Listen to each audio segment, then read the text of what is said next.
dear Capricorn. This is going to be your reading for the month of November for Capricorn Sun, Moon, Rising, as well as Venus placement. So let us look into it. Please only that which is in full alignment with the highest truth and the highest good. What messages want to come through for you? I'm seeing like a wheel of fortune.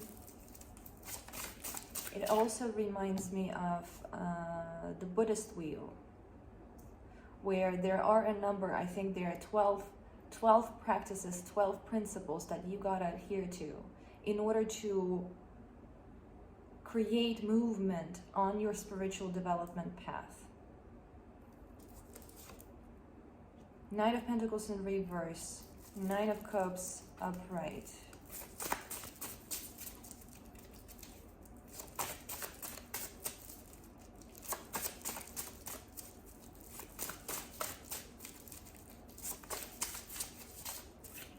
Because this feels a little bit like a space of stagnancy. It's a good feeling place, like it's a place of comfort, but also it is almost like associated with this feeling of stagnancy. And it might be speaking about the desire to reach some kind of permanency, stability, okay? In you feeling good, in everything being good, and everything going according to the plan. That feels like a goal. That can be conscious or subconscious goal. Like, I'm trying to reach this place where everything is going to be in its place, where everything is going to be good. And it's kind of like chasing the horizon. I need everything to be good. Like, I need every area of my life to be feeling good in order to feel happy, let's say, or relax. If this is the condition, if this is what you are trying consciously or subconsciously to reach this state in order to allow yourself to rest, in order to allow yourself to be grateful, in order to allow yourself to relax, that's never gonna come. Even if it will come, it's gonna be a fleeting moment. Because the reality is we are in the constant movement. Our lives are way too complex and we're way too, there's too much transformation in order for a state of perfection, subjective perfection to be achieved.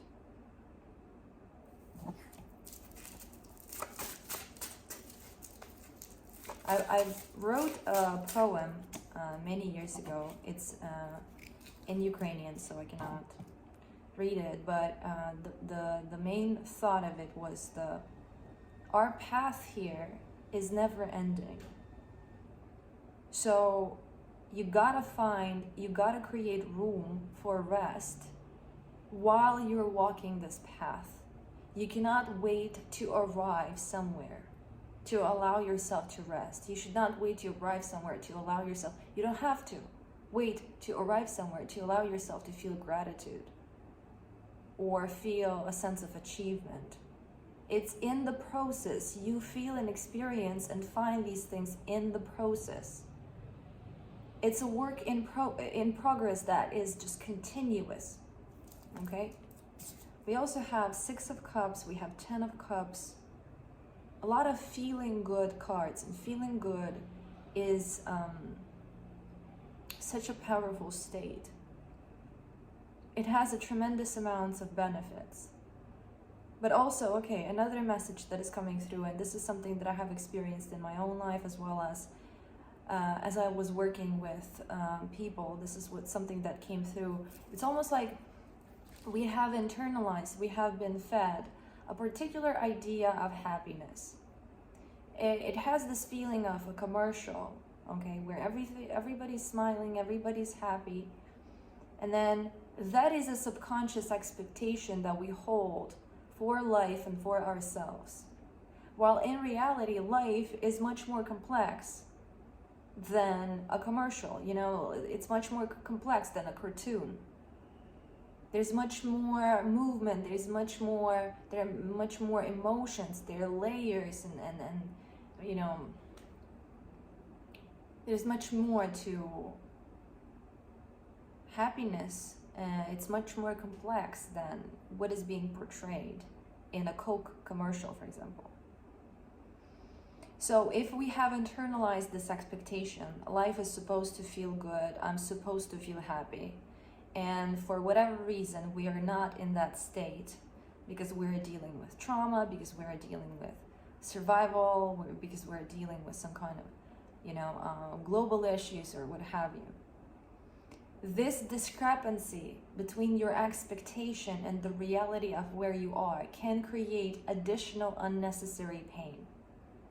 So what I mean by this is that if you expect yourself, consciously or subconsciously, to be happy all the time, or for everything to be working out, to be feeling like this, okay? And then for whatever reason, you're not feeling that way. You're going through grief, you're processing pain, you have doubt, you have fear, you have all these very real human experiences, very natural human experiences. That in of itself, that discrepancy, that expectation, can create additional pain because it puts you into a state of resistance to where you are. It becomes much more easy to feel happy if you release that expectation from yourself. And this is definitely not a message for everybody, and this message can be applied to other things. For example, it can be applied to relationships. If you have internalized a vision of a relationship, and this is so true about so many women, we have been fed this idea of forever after. And then when women face the reality, there can be this denial, there can be this feeling of inadequacy. Am I doing something wrong? Okay. While that complexity, while that messy experience is what really is natural. This is how life is. This is how life is. It's not smooth. It's not linear. It's not feel good all the time. Even if you love somebody and you have a wonderful relationship, there can be disagreements. There can be, certain unhealed wounds that even come from, long before you met this person. There can be all kinds of things that will inevitably surface and have to be seen and have to be worked through. But if you have that subconscious, unconscious expectation that it all has to be amazing and beautiful, then it's going to put you into this state of resistance. And this subconscious expectation can also come from feeling tired. This is something that I have experienced as well. Like, I would feel so much and I would feel so much pain that I would get tired of it. And I really wanted, I really craved a sense of stability and just feeling at peace. There was this internal decision for me that I'm going to choose peace. I'm going to choose stability. And while that was beneficial in some aspects, that was detrimental in other aspects, again, because it creates resistance. The best you can do is to clear your way to seeing reality as it is, accepting it for what it is. This doesn't mean to, not try to improve it, but do not be in a state of this subconscious resistance. Also, another thing that is coming through, and this is what I hear a lot from people who are not sensitive to energy, who are not sensitive to emotion. They look at others and it seems like others have it all together. It seems like others have it, an amazing life, and you are in pain. You are in pain alone. Everybody's having a good time and you are in pain alone. And as an energy sensitive, as a person who can feel, I can physically feel the emotions of others. I can tell you, everybody's going through something to a certain extent. It can look amazing from the outside. A person can have money, they can have relationships, they can have beauty, they can have physical health, they can have everything that you can perceive as that which will make a person happy, and they can be miserable. I've seen it time and time again. It doesn't mean we're all destined to feel miserable. It just means that we are all going through these complex experiences, constantly moving and shifting. Things are coming to the surface. Things are being rearranged, reassessed. Our experiences guide us in different directions, and there is this, like, the complexity of our reality, the complexity of our experience is much bigger than the 10 of Cups. It's more complex than a Coke commercial. Nobody's living this. Nobody's living in a Coke commercial. And maybe if somebody does, it's for a moment. It's for a moment, until a new change comes. Not to say again that this feeling of happiness cannot be found, but the way towards it is not through resistance to complexity, is not through resistance to the negative, is in the integration of it, is in the, I'm walking this path, I'm living through this complexity. I can feel pain and I can feel pleasure. And I find a way in the present moment, moment by moment, to do my best. Sometimes that can be, a state. I allow myself, like, I feel happy, I feel grateful. I allow myself to feel this before everything is perfect. I allow myself, a very powerful practice as well is to disconnect, to learn how to disconnect, or to learn how to evoke a state within yourself that is not dependent on the circumstance. And this is what I observed my father would do, for example, because my father, he's a workaholic. He had to work his whole life very hard, like no breaks, no weekends, nothing, just completely working. And his work was very stressful, is very stressful. There's constantly something that is an issue. There is never a moment when everything is smooth. And I remember as I was growing up, observing his evolution. I remember as a child, like, I would feel very sorry. I could feel he was so tired, and I would feel so sorry for him. And then time continued, and he started to feel depleted. He started to feel run down. And then I remember as he matured, there was like this period of time where I noticed that he learned how to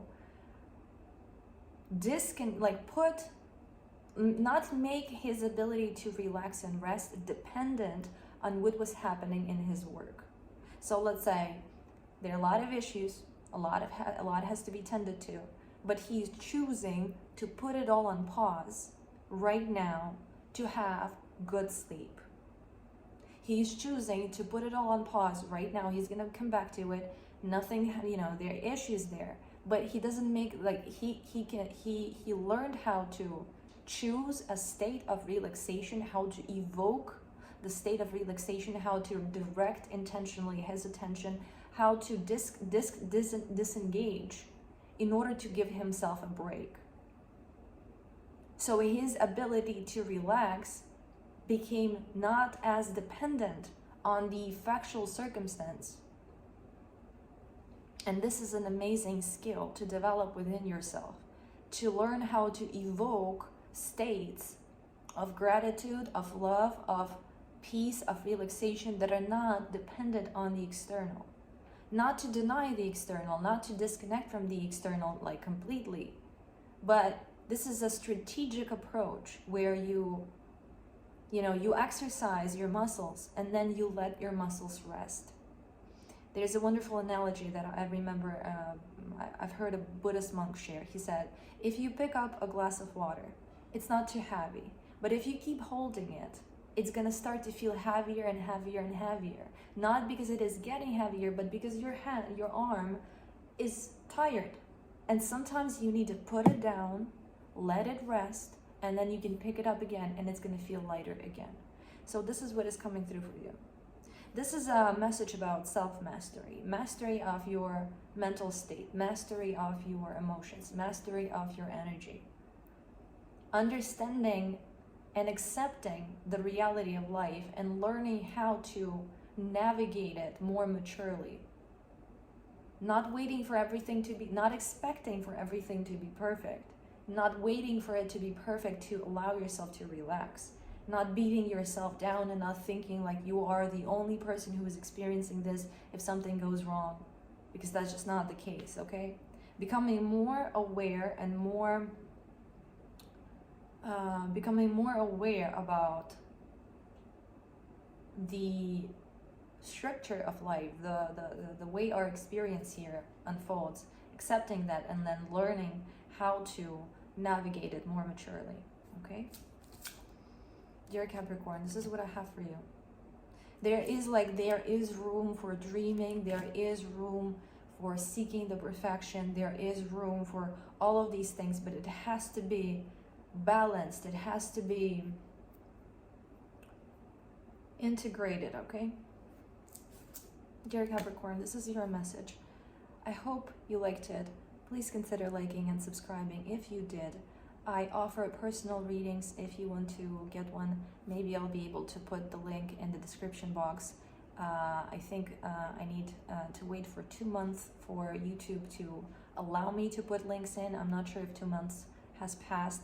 If you don't see a link there, maybe go to my About section and there should be a link there that you can contact me through. Okay, thank you so much once again for watching. I wish you a wonderful month, and I'll talk to you soon again.